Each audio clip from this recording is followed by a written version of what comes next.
Hey everybody, Jake here. Welcome back to Movie Smoothie, where today we're talking a little bit about Thor, Love and Thunder, doing a little review of this little ditty. Before we get into that though, if you guys could like this video and subscribe for more movie reviews and movie updates, I would appreciate that. That'd be pretty cool.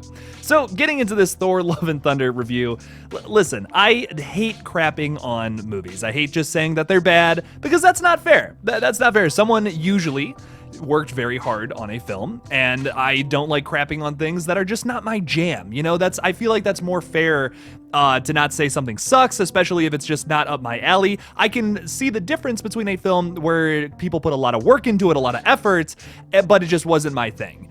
This movie just sucks. This movie is lazy. They did not work very hard on it. They kind of just put this out because Thor Ragnarok did really well, and they're like, hey, let's just do that again and make money. So that's the only way I can spin this movie. I'm gonna be honest, this is awful. This is maybe the worst MCU movie I've ever seen in my life, and there's also Thor: The Dark World. That exists, and I have seen it, but wow.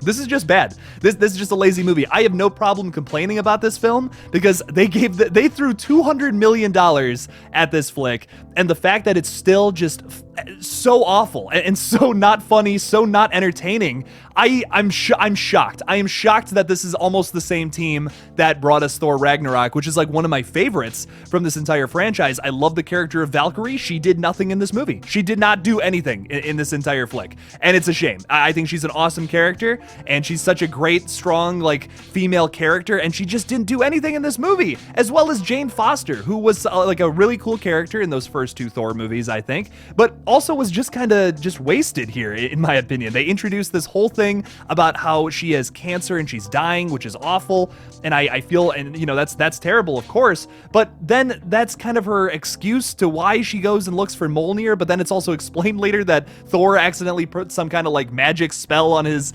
hammer to, I don't know, man. None of that made sense to me at all. I think like that kind of ruins the whole Captain America thing about how he was like the only person to be able to pick it up because he had such pure intentions and stuff, and he just didn't quite get there until Endgame.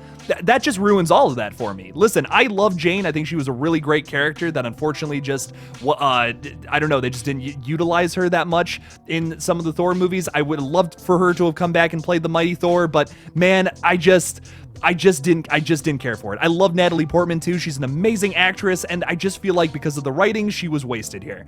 And they gave her some of the most corny dialogue I have ever heard in a film.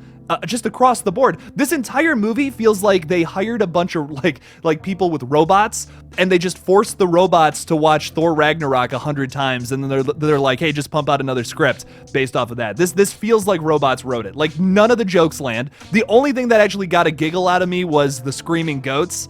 And I don't know, I mean, that was kind of funny, but that's it. There are so many jokes that just did not land. 90% of them did not land for me at all, which it's such a shock to me. I love Taika Waititi. Like, he is phenomenal. All of it, everything I've seen of his, I really enjoy, and I think is very goofy, but works. It's never too goofy and never too corny like this. This is just this is atrocious. This is what happens when I feel like maybe he goes a little too far off the deep end and doesn't like care to add all like the serious aspects to all of it. You can have all that goofiness as long as you have a well-written script underneath all of it. Then it all works. But here it just kind of comes off as, well, we don't care. We're gonna make money off of this no matter what because Thor Ragnarok was so successful and everyone loved that. That's how this whole movie comes off to me. I don't know. Just nothing about this film was that awesome. The Guardians of the Galaxy didn't do anything for this movie at all either. I thought maybe their inclusion would be like, hey, they'll have some funny lines here and there. Nothing. Like, not a single thing that any of them did was funny to me. And like, I hate being so harsh on this movie because I love the Guardians of the Galaxy. I love Chris Hemsworth as Thor, but wow, like everyone across the board was just awful in this movie. It's all from the direction. It's all from the writing. I'm sorry, but this is Taika Waititi's fault. This is a big fuck up from him, and I'm disappointed. I'm just super disappointed in this flick. I don't know, man. This is easily my least favorite MCU movie. It's so weird and so just doesn't work at all ever. The special effects too just don't look good. There's this scene where it's the kid of Idris Elba's character from Thor Ragnarok, who he died in that film. I can't remember his name for the life of me, but like there's a point where it's like you kind of see his like face phase into reality, and it's like Thor goes and like visits him in like I don't know. It's not they've done it before in past films, but it's just slipping me right now. And you kind of see his face. That special effect looks fucking terrible. I mean, like, it looks like they just kind of put some green screen around this kid's face and they just like chroma keyed it out. Like, that's all they did. Like, I don't know, man. It's just, this is such a weird movie. There are a few good things that kind of salvaged it. Like, the whole ending, I think, is not too bad. There's this scene where Thor gives his power to all these kids, and it's really cool. It's a really fun little fight scene. I really liked that. That was very different and original for the MCU. I'll give it that. Christian Bale actually was pretty good. Easily the best part of this movie, like by a long shot. He gave a great performance, but just didn't have a whole lot of screen time to show off, you know? Christian Bale really excelled as the villain here, who does kind of turn out to be the good guy at the end a little bit. We've seen that a million times in the MCU, but wow. I mean, I haven't had I've seen some people complain about the MCU here and there, and they're like, oh man, it's starting to get stale and repetitive, and I haven't really agreed with that until now. Like, now I'm floored by this movie in such a bad way. Now I'm starting to feel that what everyone's saying about the MCU, about how it's starting to get stale, it's just doing the same thing over and over again. This is the first movie where I'm really starting to feel that. Before, like, I loved Doctor Strange Multiverse of Madness. You had Sam Raimi just kind of implement his style into the overall story of Phase 4, which I think is really cool, and it worked. It worked really well. It's one of my favorite MCU movies. People hate that film for some reason, but I love it. Not only as a Sam Raimi film, I just think it's one of the better MCU movies. It doesn't fall into the same formula of every single other movie, which, yes, there's sometimes formulaic, but not all the time. Like, I feel like that's kind of a trope that I haven't agreed with about the MCU until now.